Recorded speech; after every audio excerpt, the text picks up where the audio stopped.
dan memohon supaya pengambilan warga asing khususnya daripada negara Bangladesh ditangguhkan buat sementara waktu.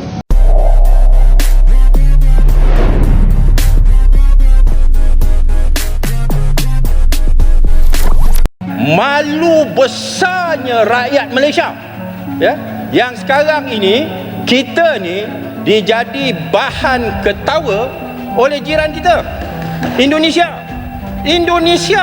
yang dulu kita pandang remeh, kita pandang rendah, ya, sebagai negara pembekal buruh kasar, pembantu rumah, ya, masyarakat yang kurang maju, kitalah yang paling maju di kalangan rumpun Melayu dan sebagainya. Tetapi sekarang ini kita malu. Ini adalah kerana umumnya semua tahu bahawa rakyat Malaysia, warga tempatan telah mengalami kesusahan yang berganda. Kita merayu kepada Kementerian Sumber Manusia dengan rayuan yang rendah diri, meminta kepada Kementerian Sumber Manusia supaya menjadi pihak yang menyaring dan menghalang semaksimal yang mungkin kemasukan warga asing baru ke Malaysia. Siapakah yang kita nak harapkan lagi kalau bukan Kementerian Sumber Manusia? Siapakah agensi kerajaan lain-lain yang kita nak harapkan kalau bukan Kementerian Sumber Manusia? Sudah tentulah kalau kita letakkan ini kepada pihak majikan, majikan hanya berfikir soal keuntungan kerana mereka ingin memaksimalkan keuntungan. Tanggungjawab sosial kepada rakyat tidak ada. Saya hormatkan majoriti Islam Melayu, saya hormatkan Undang-Undang Malaysia, saya hormatkan Kerajaan Malaysia sekarang ni, Datuk Seri Anwar Ibrahim. Adalah satu orang Melayu kau, kenapa kau jealous? Orang Bangladesh kahwin sama orang Melayu, dia bukan curi, bukan rompah, dia negah. Tapi adalah satu orang Melayu kau tu, sama-sama kawan-kawan kau tu, kenapa jealous? Cuba negah, cari rezeki, jangan tengok rezeki orang lain. Yang tu Allah Subhanahu Wa Taala letak, bukan rezeki kau, rezeki orang Bangladesh.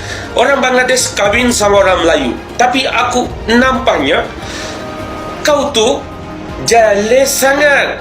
Tengok harta orang, tengok kedai orang, tengok duit orang. Kau tu tak malu ke?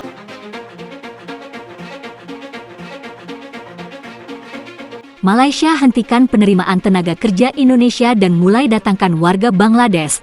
Pemerintah Malaysia mengumumkan kebijakan baru yang akan menghentikan penerimaan tenaga kerja Indonesia mulai tahun ini, menggantikan posisi mereka dengan tenaga kerja dari Bangladesh.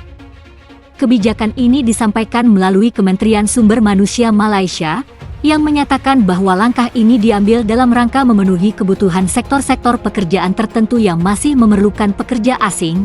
Menurut pihak kementerian, Malaysia akan fokus pada peningkatan jumlah pekerja migran dari Bangladesh yang dianggap lebih sesuai dengan beberapa sektor industri seperti konstruksi dan pertanian. Menteri Sumber Manusia Malaysia, Datuk Seri M. Saravanan, menjelaskan bahwa keputusan ini juga didorong oleh peningkatan kerjasama ekonomi dan perdagangan antara Malaysia dan Bangladesh yang semakin erat. Peningkatan hubungan ekonomi dengan Bangladesh. Dengan diberlakukannya kebijakan ini, Malaysia berharap dapat mengurangi ketergantungan pada tenaga kerja dari negara-negara tertentu dan diversifikasi sumber daya manusia yang dibutuhkan untuk mendukung ekonomi negara. Kita akan berfokus pada kerjasama yang lebih baik dengan Bangladesh, yang tidak hanya mencakup tenaga kerja, tetapi juga peluang investasi yang saling menguntungkan, ujar Saravanan, respons Indonesia dan TKI. Sementara itu, keputusan ini menimbulkan kekhawatiran di kalangan TKI Indonesia yang selama ini bekerja di Malaysia. Terutama mereka yang bekerja di sektor informal seperti pembantu rumah tangga dan buruh pabrik. Beberapa serikat pekerja Indonesia meminta pemerintah untuk memberikan klarifikasi lebih lanjut mengenai alasan di balik keputusan ini, serta langkah-langkah perlindungan bagi TKI yang sudah berada di Malaysia. Konsulat Jenderal Indonesia di Kuala Lumpur berencana untuk mengadakan pertemuan dengan pihak berwenang Malaysia guna membahas perlindungan hak-hak tenaga kerja Indonesia yang sudah berada di sana. Reaksi dari masyarakat dan pengusaha, di kalangan pengusaha Malaysia, kebijakan ini mendapat tanggapan beragam. Beberapa menyambut baik keputusan tersebut dengan alasan bahwa pekerja Bangladesh dianggap lebih terampil dan dapat menyesuaikan diri dengan lebih cepat di beberapa sektor pekerjaan.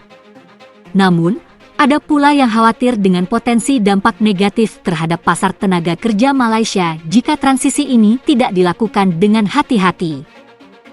Pemerintah Malaysia mengungkapkan penyesalan atas keputusan mereka untuk menghentikan sementara penerimaan tenaga kerja Indonesia, TKI.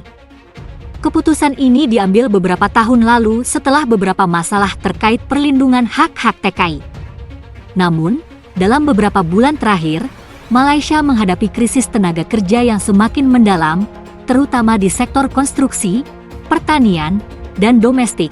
Kepala Kementerian Sumber Daya Manusia Malaysia, Dato. Sri M. Saravanan, menyatakan bahwa meskipun keputusan untuk menghentikan pengiriman TKI dimaksudkan untuk memberikan perlindungan lebih baik, kenyataannya sektor-sektor yang bergantung pada tenaga kerja asing kini kekurangan pekerja.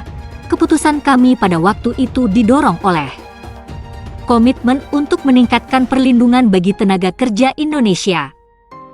Tetapi kini kami menyadari bahwa banyak sektor penting yang terganggu. Kami kini perlu mencari solusi agar tenaga kerja yang diperlukan bisa kembali masuk, termasuk membuka komunikasi dengan pemerintah Indonesia untuk mencari solusi terbaik, ujar Dato. Saravanan dalam konferensi pers. Sektor-sektor seperti konstruksi dan pertanian, yang telah lama mengandalkan TKI, kini terhenti atau melambat akibat kekurangan tenaga kerja.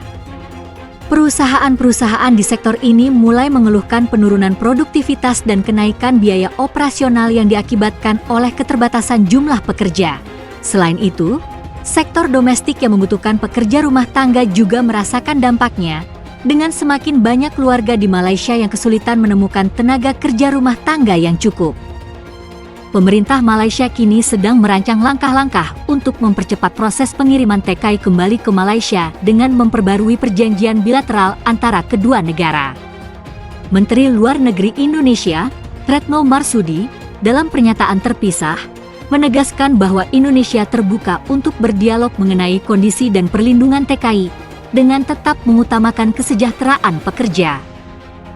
Pihak Indonesia juga menyarankan agar Malaysia memperbaiki sistem pengawasan dan perlindungan pekerja agar situasi ini tidak terulang di masa depan.